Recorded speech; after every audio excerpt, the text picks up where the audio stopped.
Assalamualaikum warahmatullahi wabarakatuh. Tetap semangat. Kali ini kita akan melanjutkan analisis EAFM ya, dengan untuk form yang revisi di sini dengan menggunakan skor, sama dengan skor, bobot, kemudian skor densitas. Nah, kita sedikit mengulang bahwa skor dan bobot, kita tahu skor bobot ini sudah ada di ketentuan di pedoman. Kita bisa lihat bahwa di pedoman ini untuk tiap domain sumber daya ikan ini juga sudah disertai bobot dan ranking, mulai dari domain sumber daya dan domain habitat, kemudian domain teknik penangkapan ikan, domain ekonomi, kemudian sosial dan kelembagaan. Di sini sudah ada semuanya, sudah ada bobotnya. Nah, sedangkan skor di sini kita dapatkan dari identifikasi hasil dari data lapang. Sedikit mengulang, misalnya untuk CPUE baku di sini sudah ada definisinya. Ya, kemudian kita bisa mendapatkan atau menentukan kriteria dia masuk skor 1, 2, dan 3 pada kriteria ini. Di sini jika skor 1, jika CPUE itu menurun tajam atau rata turunnya lebih dari 25% per tahun. Skor 2 menurun sedikit, kurang dari 25%, dan skornya 3 baik, ini stabil. Begitu juga untuk informasi yang lain, termasuk untuk habitat, penangkapan, dan selanjutnya. Pada analisis terakhir kita kemarin, kita sampai analisis sosial. Kita tahu di video sebelumnya bahwa untuk menentukan densitas, skor densitas ini kita melihat dari konektivitas. Ini dan data dan informasi konektivitas tiap domain, baik itu di dalam tiap parameter di dalam satu domain atau dengan domain-domain yang lain. Tentunya ini bukan konektivitas yang pasti atau yang baku, jadi disesuaikan dengan kajian dari sumber daya ikan yang mau dikaji dan lokasi tersebut. Karena bisa jadi di beberapa lokasi parameter-parameter ini bisa jadi ada yang tidak ada. Jadi ini konektivitas yang ada di buku panduan ini hanya sebagai acuan awal, dan ini bisa bertambah atau berkurang sesuai dengan kajian dari sumber daya ikan yang mau dikaji dan temuan dari informasi data lapang. Kita lihat di sini untuk ke domain sosial. Domain sosial ini dengan informasi yang pertama ini partisipasi pemangku kepentingan. Di sini definisinya adalah keterlibatan pemangku kepentingan. Kemudian informasi dan datanya didapatkan dari pencatatan partisipasi yang dilakukan secara kontinu sesuai dengan pentahapan pengelolaan perikanan. Kemudian evaluasi dan pencatatan ini dilakukan setiap tahap dan siklus pengelolaan. Kemudian persentase keterlibatan diukur dari jumlah tipe pemangku kepentingan, bukan individu pemangku kepentingan. Nah, di sini ada kriterianya. Jika kriterianya 1 kurang dari monitoring ini kurang dari 50%, berarti skornya 1. Kemudian jika 2 ini 50 sampai 100, dan kalau 3 100. Dan dalam kasus ini rajungan ini mendapatkan skor 3. Berarti di sini 100% bahwa pencatatan partisipasi dilakukan secara kontinu.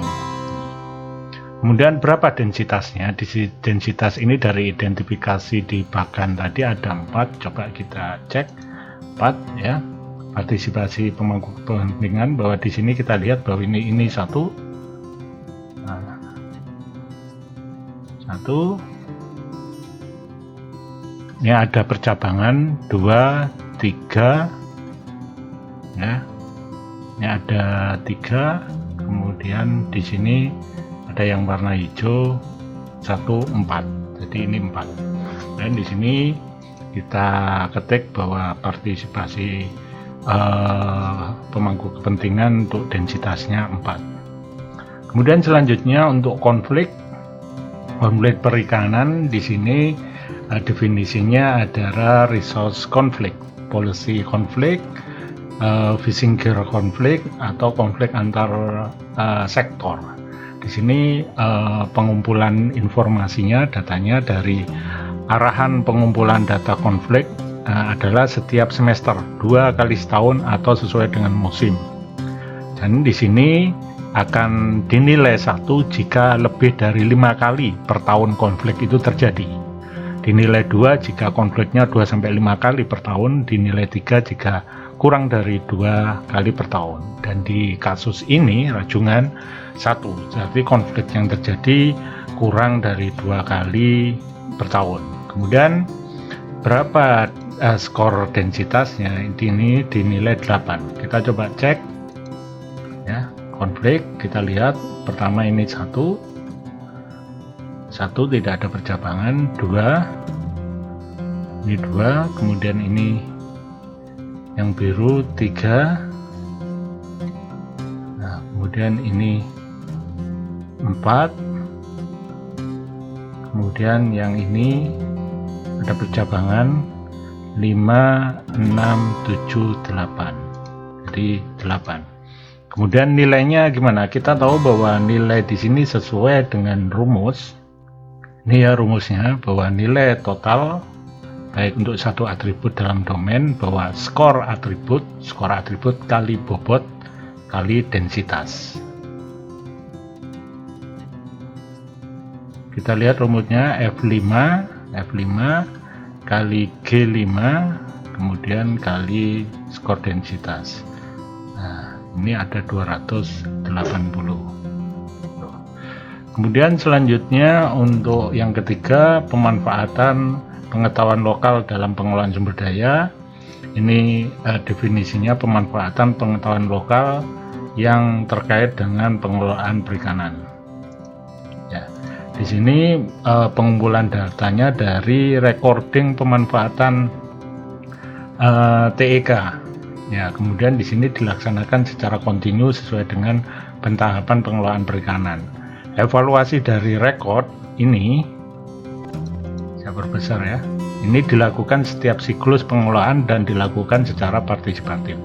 Nilai 1 jika tidak ada, 2 jika ada tapi tidak efektif, dan 3 ada dan efektif digunakan. Nah, di sini data isiannya pengetahuan lokal nelayan Rajungan ada namun belum efektif, jadi nilainya 2. Nah, 2. Jadi otomatis di sini akan kuning. Kita lihat kalau ingin melihat informasi ini di manajemen ruler ini, kemudian edit, nah, kita 2 ini kuning. Oke, kemudian bobot 25 ya, sesuai panduan, dan skor densitas kita coba dihitung di sini. Yang ketiga, ini ada sebelah kanan ya, 1, kemudian 2, kemudian ini ya 3, 4, 5, kemudian yang terakhir 6, ada 6. Kita cek di sini 6. Kemudian kita cek hasilnya apa sudah benar rumusnya ya. Berarti skor kali bobot kali densitas. Nah, ini hasilnya. Kemudian selanjutnya untuk ekonomi ini ada kepemilikan aset. Kepemilikan aset ini definisinya perubahan nilai atau jumlah aset ya. Kemudian ini pengumpulan datanya, ini kriterianya. Jika nilai aset kurang dari 50%, nilai aset tetap, dan nilai aset bertambah. Dan hasil temuan lapangnya, umumnya Rajungan ditangkap oleh usaha perikanan skala kecil yang menggunakan perahu di bawah 10 GT. Di sini nilai aset nelayan Rajungan bertambah, dan ini nilainya 2 ya. kemudian bobotnya 45 sesuai panduan, dan kita lihat skor densitasnya. Nah, skor densitas untuk kepemilikan aset ini 1, kemudian 2 ya. Ingat, sekali lagi saya informasikan bahwa konektivitas di sini bisa berbeda untuk tiap kasus yang berbeda gitu. Jadi ini 2 densitas sesuai nilainya, skor bobot kali kali skor densitas. Nah, kemudian selanjutnya pendapatan ya. Ini pendapatan rumah tangga perikanan, dan di sini hasilnya di lapang ini bahwa dijelaskan panjang ya. Umumnya rajungan ditangkap oleh perusahaan perikanan. Kemudian ini juga ada pendapatan rata-rata nelayan. Jadi informasi data bagaimana cara pengisian ini di panduan ada ya, dan di sini nilainya mendapatkan skor karena penghasilan di atas UMR. Nah, bobotnya 30, kemudian skor densitas, kita lihat skor densitasnya ini ya, 1, 2, kemudian 3, 4, nih 5, sorry ya, 1, 2, 3, 4, kemudian ini 5, ini yang ungu ini 6, 7, 8, dan yang terakhir 9. Jadi ada 9, kita cek skor densitasnya 9, kemudian kita lihat nilainya apa perhitungannya benar. Nah, ini ada kesalahan ya, ini bukan bagi sesuai dengan rumus, ini kali. Nah, ini nilainya berarti 810. Nah,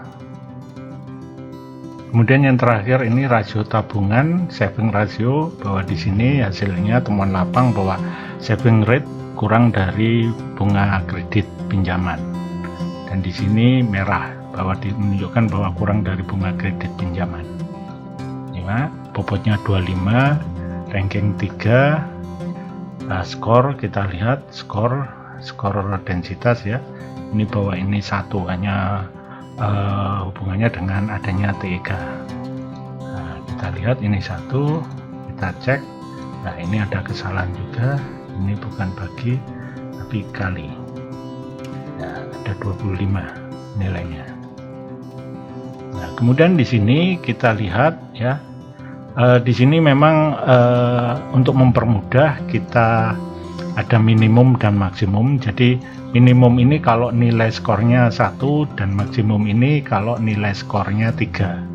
Kemudian nilai minimum dan maksimum kita total semua, dan di sini yang dipakai minimum ya untuk mengetahui agregat dari tiap domain. Bahwa rumusnya di sini bahwa agregat dari tiap domain, bahwa nilai ini per maksimum. Nih. Ya, nilai per maksimum. Bahwa di sini agregatnya 87%. Ini satuannya persen. Domain yang terakhir kelembagaan di sini ya, bahwa ini yang indikator yang pertama kepatuhan terhadap prinsip-prinsip perikanan yang bertanggung jawab dalam pengelolaan perikanan yang telah ditetapkan baik secara formal maupun non formal. Nah, kita lihat hasilnya ya. Ini cara pengumpulan datanya, ini di pedoman juga ada. Kemudian hasilnya ya, temuan lapang ini ya. Dan di dalam indikator ini ada 2 ya. Ada 2 isian data. Ini yang pertama, ini kemudian yang kedua. Dan di kriteria yang pertama ini nilai 1 jika lebih dari 5 kali terjadi pelanggaran hukum, kemudian 2-4 kali terjadi pelanggaran hukum, dan ini kurang dari 2 kali. Dan di sini ada 5, karena di sini hasil temuan kita bisa lihat bahwa ya, komoditi lobster di wilayah selatan Jawa tidak semuanya tercatat di TPI. Nah, sehingga ini ada pelanggaran hukum, dan di sini pelanggaran hukum terjadi lebih dari 10 kali setiap tahun, cukup tinggi, hingga skornya 1 dan bobot di sini 26 ya. Ini ada kesalahan pengetikan bobot ya. Kalau sesuai pedoman ini ya, kepatuhan terhadap prinsip ini 25, sedangkan kelengkapan aturan main ini 26. Ini kita ganti bahwa ini 25, kemudian yang bawah ini 26 ya. Kita lihat ini rankingnya 1 ya, skor 1 ini ada 2. Nah, sehingga hasil skor densitasnya kita bisa lihat di sini ya, kelembagaan bahwa dihitung ini ada 12 ya. Untuk mempercepat tidak saya hitung satu persatu. Kita lihat di sini bahwa untuk nilainya ini di rata-rata dulu skornya ya, rata-rata skor kali bobot kali densitas ya, ini nilainya. Kemudian yang kedua, kelengkapan aturan main dalam pengelolaan ya, sama ini ada pembagian beberapa untuk parameternya, indikatornya ada 1, 2, 3, 4, 5. Ini ada 5 ya. Kita lihat ini kriterianya. Pertama, kelengkapan aturan main pengelolaan perikanan. Untuk kriteria yang pertama ini sejauh mana kelengkapan regulasi dalam pengelolaan perikanan tersebut tersedia untuk mengatur praktek pemantauan sumber daya ikan sesuai dengan domain EAFN. Yang untuk pertama ada atau tidak, ini tidak ada, dan di sini belum ada 1. Yang kedua, elaborasi untuk poin 2 ini ada tapi jumlah berkurang, ada tapi jumlah tetap ada, dan sini 1 nilainya karena temuan lapang tidak ada. Kemudian yang kedua, ada atau tidak penegakan aturan, ini dibagi menjadi 3 ya, 3 pertanyaan, dan di sini di temuan lapang yang pertama sudah ada penegakan aturan main namun belum dapat dilakukan sehingga nilainya 2. Nah, untuk yang kedua sudah ada peralatan kapal patroli pengawas ya, Polri, Angkatan, dan sudah ada tindakan.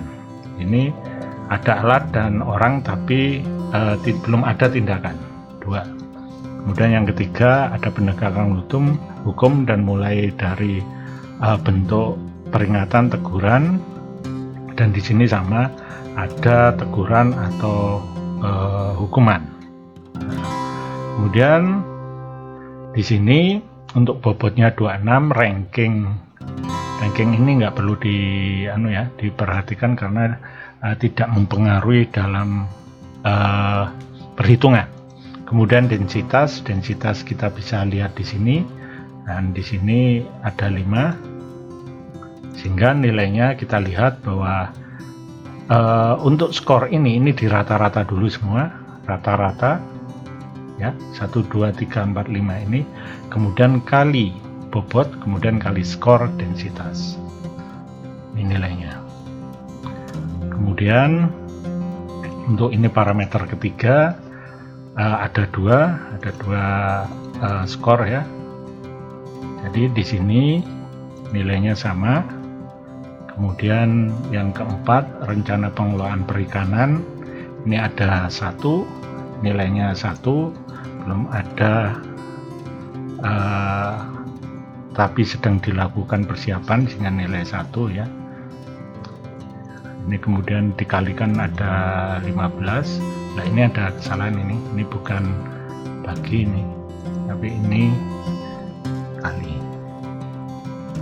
Nah, ini kali, kemudian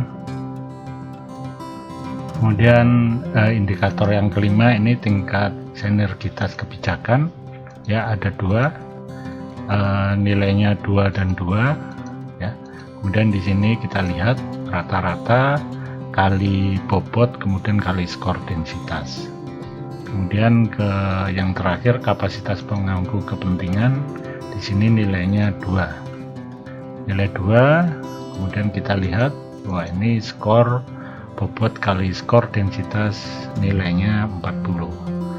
Kemudian kita lihat nilai total untuk nilai ini 831, dan untuk nilai maksimumnya seperti yang tadi ya, maksimum ini untuk jika nilainya semua skornya 3. Jadi agregat untuk domain kelembagaan adalah nilai total hasil bagi nilai maksimum kali 100. Jadi ada 46,2%. Kemudian selanjutnya kita ke agregat ya, agregat ini. Nah, nilai agregat ini sudah langsung link ya, link dengan nilainya, bahwa nilai domain ini, nilai-nilai ini kita ambil dari di setiap domain itu skornya, skor yang kita ambil untuk agregat ini skor. Jadi 1, 2, 3 sesuai dengan skor masing-masing.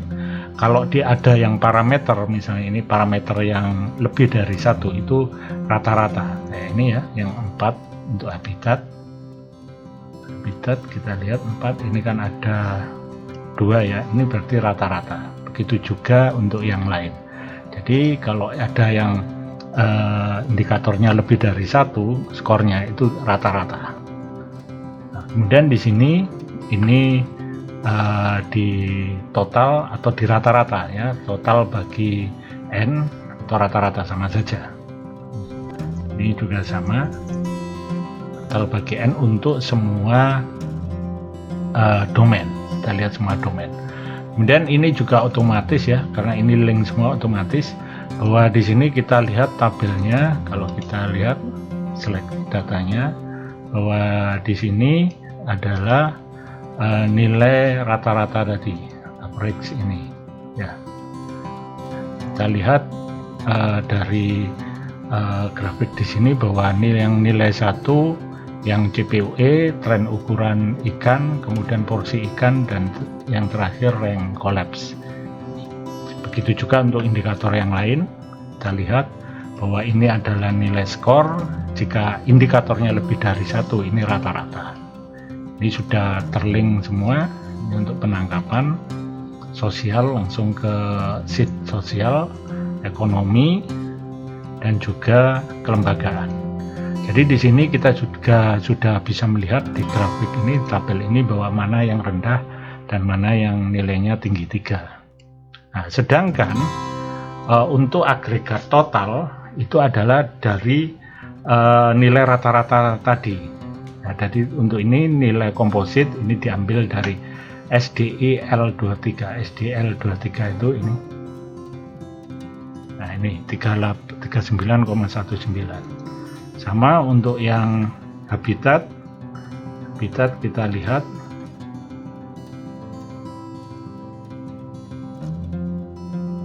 habitat ini ada kesalahan ya, linknya saya perbaiki, sama dengan habitat itu linknya ini 67,7%.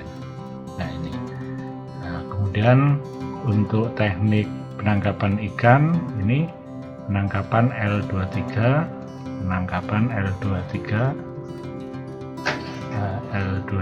benar. Kemudian selanjutnya untuk sosial L14, kemudian untuk ekonomi L14 benar. Kemudian untuk lembaga L46 benar. Nah, kemudian untuk agregat ini deskripsinya ini berbeda. Kalau tadi yang atas ini dibagi 3 kelas, sedangkan ini agregat total ini dibagi 5 kelas. Ini sesuai dengan pedoman ini ya, 5 kelas. Jika nilainya 1-20%, ini buruk, sampai yang terbaik 81-100 baik sekali. Nah, kita lihat di sini bahwa kesimpulannya untuk domain sumber daya ini kurang, untuk habitat dan ekosistem baik, untuk teknik penangkapan ikan kurang, sosial sedang, ekonomi baik sekali, lembaga sedang, dan total agregat itu 56,8 masuk kategori sedang. Kemudian jika ingin menyimpulkan terakhir untuk perencanaan di RPP ini ya, di RPP ya, ini sudah dilinkkan ya, Ini sesuai warna, ini sesuai dengan pedoman dari template-nya yang awal, bahwa di sini ini masih pakai nilai agregat di C4 ya. Ini kalau ini ini jadi nilai-nilai skor, ini nilai skor pada masing-masing indikator ya. Ini nilai skor pada masing-masing indikator sudah dimasukkan semua. Nah, kemudian penamaan di tiap ini sesuai dengan warnanya, sesuai dengan template, bahwa di masing-masing indikator ini perbaikan tiap tahun otomatis berbeda, dan ini bisa berubah sesuai dengan informasi dan kapasitas dan data yang didapatkan di lapang. Bahwa untuk domain CPUE, kemudian tren ukuran ikan, porsi, posisi, ini berapa tahun yang diperlukan untuk dari merah ke kuning, dari kuning ke hijau, ini berbeda-beda. Dan di sini ini saya hanya mengambil dari template ya, bahwa misalnya komposisi sumber daya ikan, jika ini perlu waktu 3 tahun untuk menjadi kuning, sehingga di sini plus 1 ya. Kemudian perlu waktu 1, 2, 3, 4, 5, 6, 7 tahun untuk menjadi hijau. Nah, jadi ini hijau baru plus 1, kemudian ini baru 3 semua. Begitu juga untuk yang lain. Nah, kalau ini karena hijau ya, sesuai dengan template-nya. Coba saya buka template-nya. Ini ya, ini yang template yang asli yang dari pedoman, dari website, bahwa di sini untuk 1 ini perlu 3 tahun, untuk yang 2 ini perlu 1, 2, 3, 4, 5, 6 tahun untuk parameter CPUE. Sedangkan untuk parameter-parameter yang lain ini berbeda. Ini sesuai dengan acuan ini yang saya pakai ya. Untuk habitat juga seperti itu. Untuk kualitas air ini perlu 1, 2, 3, 4 tahun, kemudian baru 2 untuk perlu waktu 1, 2, 3, 4, 5 tahun, baru tambah 1. Nah, ini yang coba saya masukkan ke dalam data informasi ini ya, sehingga masing-masing kita sesuaikan. Nah, setelah semua sesuai dapat, baru masuk ke domain masing-masing. Domain masing-masing ini rata-rata ya, ini rata-rata dari masing-masing domain di atas, nilai di atas semua. Ini semua rata-rata ya, termasuk mulai dari sumber daya ikan sampai kelembagaan. Nah, kemudian di sini dari 6 domain ini dibagi menjadi 2 karakteristik ya, bahwa di sini ada karakteristik ekologi yang terdiri dari domain sumber daya ikan dan habitat ekosistem, dan karakteristik sosial yang di sini ada teknik penangkapan ikan, sosial, ekonomi, dan kelembagaan. Nah, ini rata-rata dari yang 2 atas ini ya, sedangkan yang bawah rata-rata dari 4 parameter ini. Kemudian dari sini baru digrafikkan di sini ya. Kita lihat grafiknya. Nah, kita tahu ini datanya. Nah, datanya diambil dari X nya ini, kemudian Y nya yang ekologi. Jadi X nya yang sosial dan Y nya yang ekologi. Dan ini sudah template ya, jadi kalau sudah link seperti ini sudah langsung membentuk. Jadi ini perencanaan perbaikannya, bahwa di sini ada opsi pengelolaan sumber daya rajungan, antara lain pertama pelarangan kegiatan penangkapan di area muara atau pinggir pantai, yang kemudian yang kedua pelepasan kembali rajungan-rajungan betina yang tertangkap dalam kondisi sedang mengerami telur, dan yang ketiga dilakukan pengaturan tentang minimum legal size yang didasarkan pada rata-rata ukuran pertama Kalimantan Gonat, dan yang keempat pembatasan dan pengurangan upaya penangkapan. Itu tadi analisis lanjutan untuk EAFM. Terima kasih. Assalamualaikum warahmatullahi wabarakatuh.